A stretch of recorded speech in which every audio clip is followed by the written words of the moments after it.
Olá! A gente vai falar aqui um pouquinho sobre a operação capital limpa e ordenada.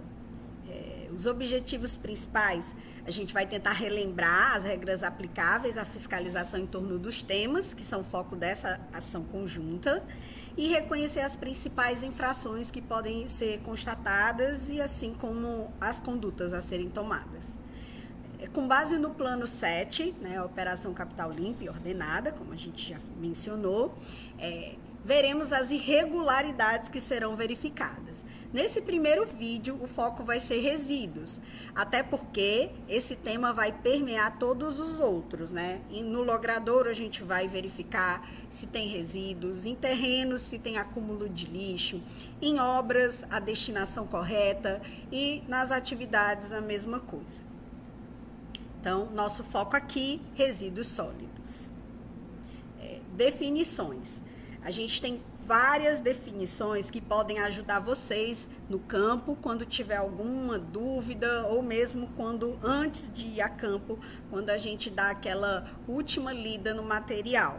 Entre eles, vale ressaltar que abrigos de resíduos hoje não se exige mais uma casinha específica, Quem quiser saber mais detalhes sobre abrigos, pode consultar a IN da SELMA 02 de 2016 e a gente vai ver que há hoje a ideia de que você tem que botar o lixo, os resíduos, na verdade, em contenedores,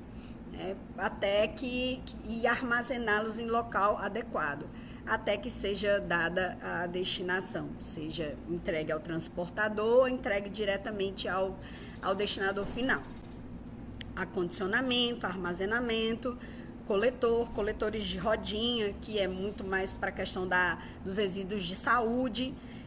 Aqui fala um pouquinho sobre os geradores de resíduo, que pode ser pessoa física ou jurídica, de direito público ou privado. Bom, o gerenciamento de resíduos, logística reversa, o próprio MTR, que é o Manifesto de Transporte de Resíduos, que é aquele documento que a gente vai pedir, tanto do gerador como do transportador, e ele pode ser gerado pelo SINIR, como por outros sistemas, que a gente vai ver lá na frente. A periculosidade, que tem a ver com como vai ser transportado ou armazenado determinado resíduo, a depender do seu grau de periculosidade, e as modalidades que nós temos de PGRS. Nós temos o PGRS para o resíduo comum e perigoso, nós temos o PGR-SS para os resíduos do serviço de saúde e o PGR-CC para aqueles resíduos de construção civil.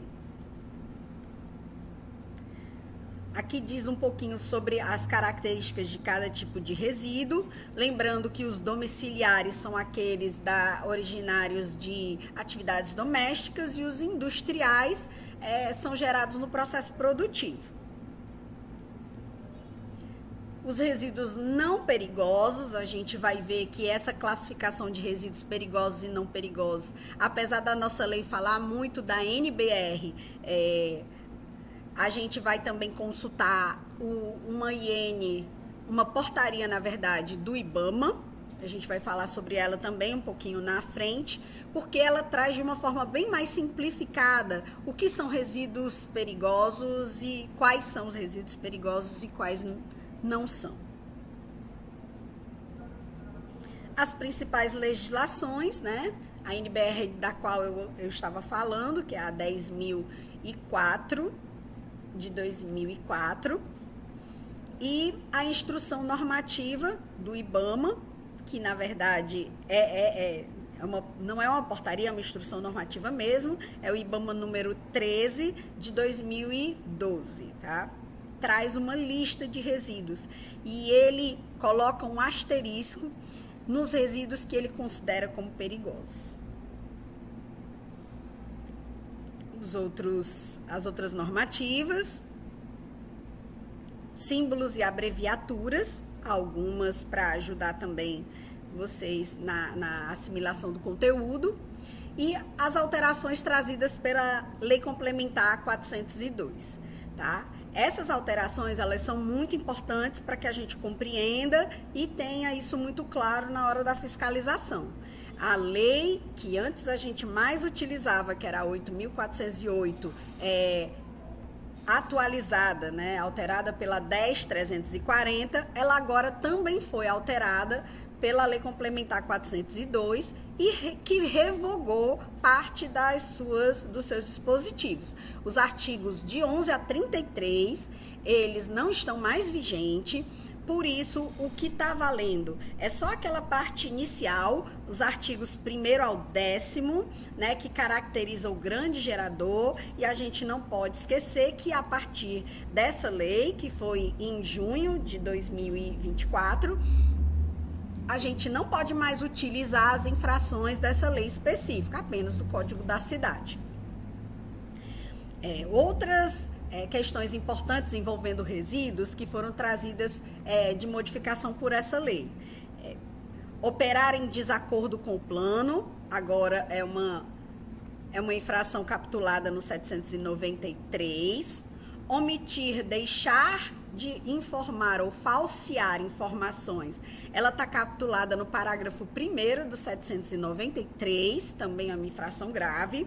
Fala-se do transporte interno, quando ele estiver em desacordo com o PGRS, também está lá nesse 793, no seu parágrafo 2º, e informa também, preceitua também esse artigo, que a infração passa a ser gravíssima se essas infrações forem cometidas e o resíduo for classificado como perigoso ou de serviço da saúde.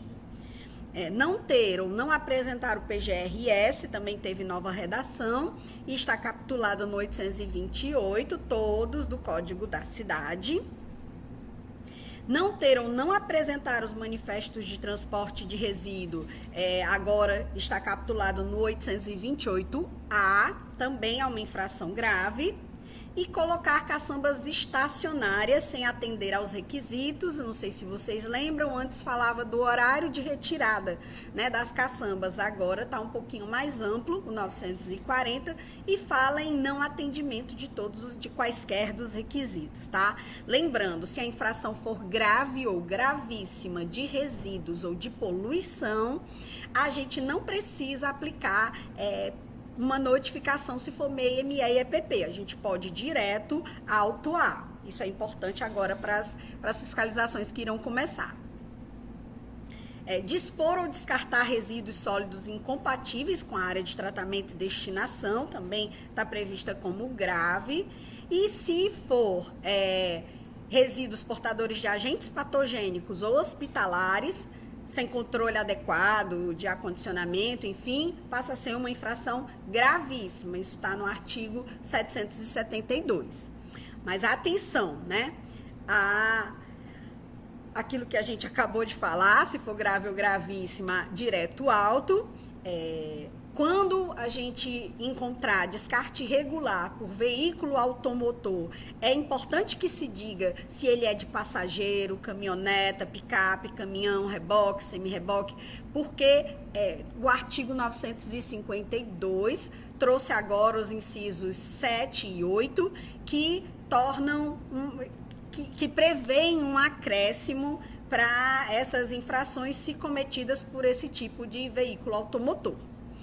A advertência, ela será aplicada nas infrações ainda leve ou médias, exceto quando houver notificação anterior, né? Se foi notificado o MEI, ME e EPP, quando a gente for fazer a autuação, ainda que ela seja leve ou média, a gente vai poder fazer o auto e dispensar a advertência.